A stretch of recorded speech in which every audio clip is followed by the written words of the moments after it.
Oke, assalamualaikum, salam sukses sahabat semua. Sistem representasi manusia yang menyebabkan manusia lebih fresh, lebih santai dalam kehidupannya. Apa yang termasuk di dalam sistem informasi ini, semua informasi yang masuk melalui indera manusia. Sumber informasi ini yang pertama dari mata yang di-coding menjadi visual. Kemudian yang kedua dari telinga yang di-coding menjadi sumber auditori. Kemudian yang ketiga adalah kulit di-coding atau diprogram menjadi rasa atau kinestetik. Yang keempat adalah hidung atau olfaktori yang di-coding menjadi olfaktori. Kemudian pengecap atau gustatori. Dan poin kelima, keempat, dan ketiga ini berhubungan dengan rasa atau kinestetik. Sehingga pada umumnya para ahli menggolongkan menjadi 3 sumber utama dan bahkan ada yang memfavoritkan 1 sumber utama. Inilah sumber informasi utama yang menjadi representasi pikiran manusia dan pola pikir manusia untuk mengambil suatu kesimpulan dengan informasi-informasi tertentu. Sahabat IR, ini adalah model representasinya. Oke sahabat, dalam NLP komunikasi model representasi ini adalah hal utama yang perlu diketahui dari sumber eksternal. Eksternal event ini adalah dari indera manusia seperti disebutkan sebelumnya, yaitu dari mata, dari telinga, dari kulit, dari hidung, dan dari pengecap. Sumber eksternal ini dari indera ini memberikan informasi yang masuk lewat pikiran manusia dan difilter. Pada proses filter ini ada yang di-delete, ada yang diterima, ada yang digeneralisasi, dan ada juga yang dihilangkan dalam proses filtering. Setelah itu faktor program atau bisa dimanipulasi untuk difilter, kemudian nilai-nilai atau belief atau keyakinan tertentu ataupun memori atau informasi yang tersimpan sebelumnya yang menyebabkan terfilternya informasi yang masuk dari luar melalui indera manusia masuk ke dalam pikiran manusia. Setelah proses filtering, maka akan masuk ke dalam pikiran manusia. Mulai dari conscious, pikiran sadar manusia, unconscious mind, pikiran tidak sadar manusia, dan juga ada subconscious mind atau pikiran bawah sadar manusia. Untuk informasi yang masuk lolos setelah difilter ini akan masuk tersimpan dan menjadi 3 hal. Yang pertama adalah menjadi representasi atau internal representasi atau pemahaman internal pikiran manusia, kemudian menjadi state atau tersimpan menjadi sesuatu informasi yang tertanam kuat dalam jangka waktu tertentu. Dari sinilah membentuk atau create perilaku. Dari state ini membentuk perilaku yang keluar dalam bentuk gerakan, dalam bentuk bahasa, dalam bentuk tingkah laku dan perilaku manusia dari state ini.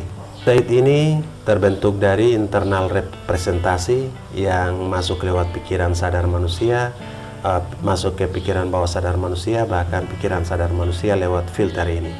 Sumbernya dari eksternal.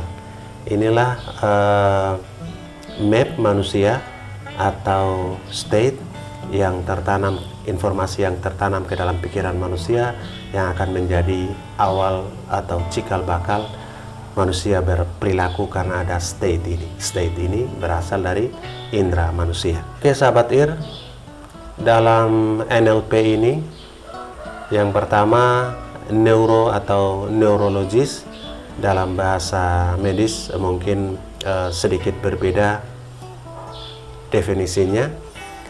Di dalam program pemetaan pikiran manusia, neuro ini adalah peta mental pertama. Itu informasi yang masuk, difilter, kemudian masuk ke dalam pikiran bawah sadar manusia tersimpan dan menjadi state. Inilah menjadi peta mental manusia yang pertama. Kemudian yang kedua, linguistik. Linguistik ini adalah informasi yang masuk sudah tersimpan dan keluar dalam bentuk perilaku atau keluar dalam bentuk bahasa. Inilah yang disebut dengan linguistik dan dikatakan sebagai peta mental kedua. Jadi peta atau map dari mental pertama dan mental kedua. Oke, kemudian programming. Programming ini pekerjaannya peta mental pertama dan peta mental kedua. Terjadilah suatu program atau coding untuk menggerakkan manusia berperilaku tertentu. Dasar dari kecerdasan untuk neurolinguistik programming yang pertama adalah peta bukanlah wilayah itu sendiri. Jadi map atau peta mental pertama, peta mental kedua itu semestinya berbeda dengan informasi yang ada di luar. Minimal sedikit berbeda atau bahkan berbeda sebagian besar atau berbeda seluruhnya. Jadi informasi yang masuk ke indera manusia kemudian difilter sampai timbul representasi pikiran bawah sadar manusia. Ini adalah berbeda. Jadi antara eksternal yang di luar dengan pikiran kita sudah pasti berbeda. Ini yang disebut dengan peta bukanlah wilayah itu sendiri. Yang kedua adalah dasar kecerdasan. Yang kedua adalah hidup, pikiran, dan tubuh adalah satu kesatuan yang tidak bisa dipisahkan. Jadi informasi dari pikiran akan membentuk suatu perilaku karena merupakan satu kesatuan yang utuh. Kemudian yang ketiga, makna dari komunikasi adalah respon yang didapat. Ini adalah sebenarnya respon yang didapat. Jadi komunikasi bisa berfungsi dengan baik apabila ada respon, baik respon dari alam sekitarnya ataupun respon dari orang-orang yang ada di sekitarnya. Respon positif, respon negatif, disitulah terjadi komunikasi dan bermakna. Jika tidak terjadi respon apapun, maka komunikasi tidak bermakna. Yang berikut adalah setiap perilaku ada niat baik. Jadi setiap perilaku manusia muncul dalam bentuk tingkah laku, bahasa, semua ada niat yang baik. Bahkan orang marah pun pasti ada niat baik karena setiap perilaku ada niat baik. Jadi kita dengan memahami ini maka tidak mudah menjustis orang dengan kata-kata tertentu atau dengan bahasa-bahasa tertentu ataupun dalam kondisi tertentu. Kita tidak bisa menghakimi karena setiap perilaku orang pasti ada niat baiknya. Ini yang perlu dipahami walaupun tidak membenarkan untuk perilaku yang negatif. Yang berikut adalah tidak ada kegagalan tapi hanya umpat balik. Jadi semua proses yang dialami oleh manusia itu tidak ada proses yang gagal. Semestinya yang gagal itu adalah pemberitahuan bahwa yang dilakukan belum sempurna atau belum baik. Ini yang disebut dengan umpan balik. Yang keenam, jika tidak jalan, lakukan yang lain. Apapun yang dilakukan dalam kehidupan manusia, jika tidak berfungsi dengan baik atau tidak berjalan, cari alternatif lain dan lakukan lagi. Evaluasi lagi, mencari alternatif lain dan lakukan lagi. Poin yang ketujuh adalah ada pilihan itu jauh lebih baik dibandingkan dengan tidak ada pilihan sama sekali. Memilih sesuatu dan melakukan itu jauh lebih baik. Oke, poin yang terakhir ke-8, fungsi manusia itu sempurna. Walaupun dikatakan manusia itu tidak sempurna, yang sempurna hanya Allah, akan tetapi fungsi manusia itu sempurna. Maksudnya apa? Yang difungsikan di organ tubuh kita, misalkan jantung berdetak dengan sempurna. Jika jantung berdetak tidak sempurna, 5 menit berdetak dan 50 menit istirahat, maka otomatis manusia akan mengalami kegagalan hidup atau bisa menimbulkan kematian. Ini yang disebut dengan fungsi manusia sempurna. Semua sama, kecuali yang berbeda adalah pola pikirnya dan actionnya. Oke sahabat, 4 pilar kebahagiaan yang perlu sahabat ketahui. Yang pertama, kita harus mempunyai outcome atau orientasi pada hasil. Outcome atau tujuan akhir kita harus orientasi pada hasil. Jika tidak ada hasil ataupun sesuatu yang dilakukan tidak jalan, lakukan hal yang lain.